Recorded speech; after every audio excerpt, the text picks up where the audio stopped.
देखिए, अखिलेश यादव कानून व्यवस्था पर सवाल उठाने से पहले 2017 से पहले का अपना शासन देखें, अपने गिरेबान में झांककर देखें।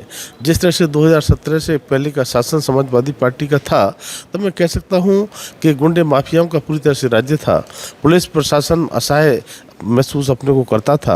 और जब से भारतीय जनता पार्टी की सरकार 2017 से उत्तर प्रदेश में आई है, योगी जी के नेतृत्व में लॉ एंड ऑर्डर एकदम ठीक हुआ है, चुस्त और दुरुस्त हुआ है।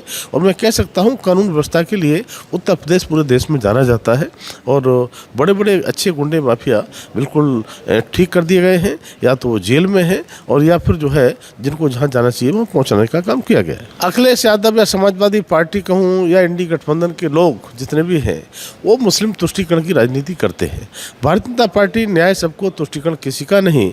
और जिस तरह से अबू आजमी हो जो भी हो, कुछ भी इस प्रकार के बयान अगर देते हैं, मुझे लगता है कि देश की जनता हो या उस प्रदेश की जनता हो, इन ऐसे बयानों को स्वीकार नहीं करते।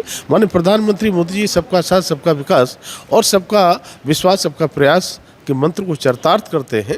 और पूरे देश का विकास जिस तरह से माननीय प्रधानमंत्री के नेतृत्व में हो रहा है, उसी का परिणाम है भी हरियाणा के चुनाव में जिस तरह से प्रचंड बहुमत को मिला है।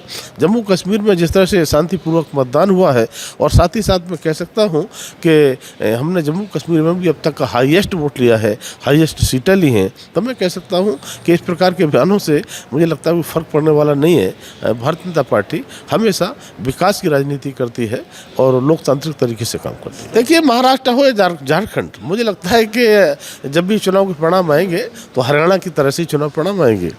जिस तरह से पहले चुनाव में मध्य प्रदेश और राजस्थान के बारे में क्या क्या मीडिया बोलती थी, क्या क्या एग्जिट पोल बोलते थे, हरियाणा के चुनाव में भी आपने देखा हुआ। तब मैं कह सकता हूँ माननीय प्रधानमंत्री के नेतृत्व में जिस तरह से देश विकास के रास्ते पर जा रहा है, देश की जनता पूरी तरह से माननीय प्रधानमंत्री मोदी के साथ है।